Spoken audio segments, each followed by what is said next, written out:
My name's Helen. I'm afraid I'm going to read a lot of this for reasons that will become clear, but my talk does contain moderate to strong social taboos and fairly epic oversharing, but don't worry, it also has a very happy ending, so you can relax a bit. And my talk is dedicated to a cat. This cat, he's called Keith, and he saved my life last week. As you can see, he's pretty camera shy. But I'm getting ahead of myself. All my life, I've been over-analytic, oversensitive warrior. These photos were taken about 30 years apart, but you can see the worry etched on my face, even at quite a young age there. It might be due to fashion worries more than anything else. And for well over 10 years, I've been fighting a battle with dark thoughts, which I now realise, quite slow to realise, that this was actually chronic depression. In February this year, I wrote in my notebook, my feet and eyes feel heavy as I drag my despair through the snow. This drawing was inspired by a guy called Mark Millard, who wrote in an article about the link between creativity and depression. Creative people, like those with psychotic illnesses, tend to see the world differently to most. It's like looking at a shattered mirror, they see the world in a fractured way. And I had a lot of names for what I was going through: melancholy, neurosis, narcissism, some of them not very friendly towards myself, self-centred, artistic temperament, which is quite nice, existential crisis, and the list goes on.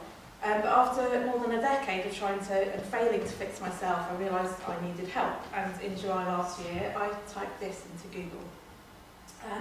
That led me to the Bettakultcha Centre, which is just up the road. It's an amazing place.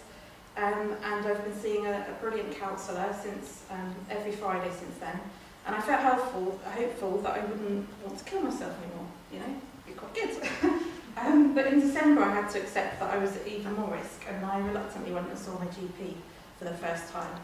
And she was brilliant as well. She prescribed me low-dosage antidepressants, which gave me a small glimpse of how amazing life would be without depression.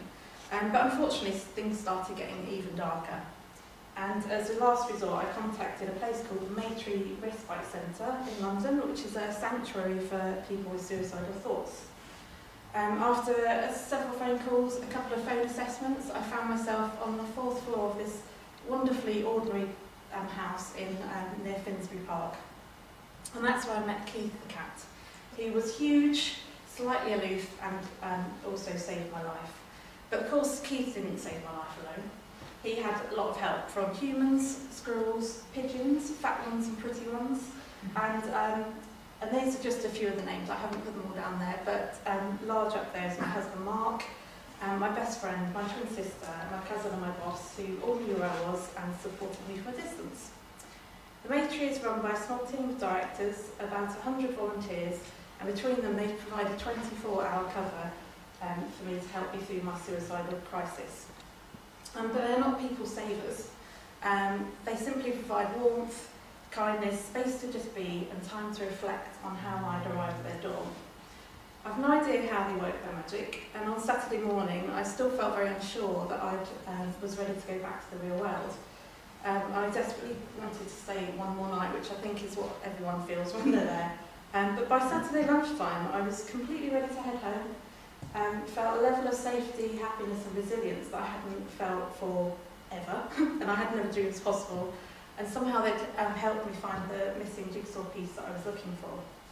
I arrived at Bettakultcha feeling very little at all, thinking I was almost completely alone, unable to see a way out of the dark thoughts that I'd been losing a battle against. But during the 5 days I spent there, I went from seeing myself as a fragmented and being exhausted from just trying to hold everything together, to being like a sparkling, vibrant kaleidoscope or a glittering spirograph, not broken but constantly changing and perfectly imperfect. If there's anyone out there who has thoughts of killing themselves, then this poem's for you. It's an Emily Dickinson poem. Hope is the thing with feathers that perches in the soul and sings the tune without words and never stops at all. Please remember that suicide is a permanent solution to a temporary problem, and keep looking for hope. Both the Bettakultcha Respite Centre and the Bettakultcha Centre are charities, and I can never repay them for saving my life, but I hope maybe you'll be able to make a donation, a fluffy towel or books for the library, and I want to say a big thank you to Keith, who saved my life.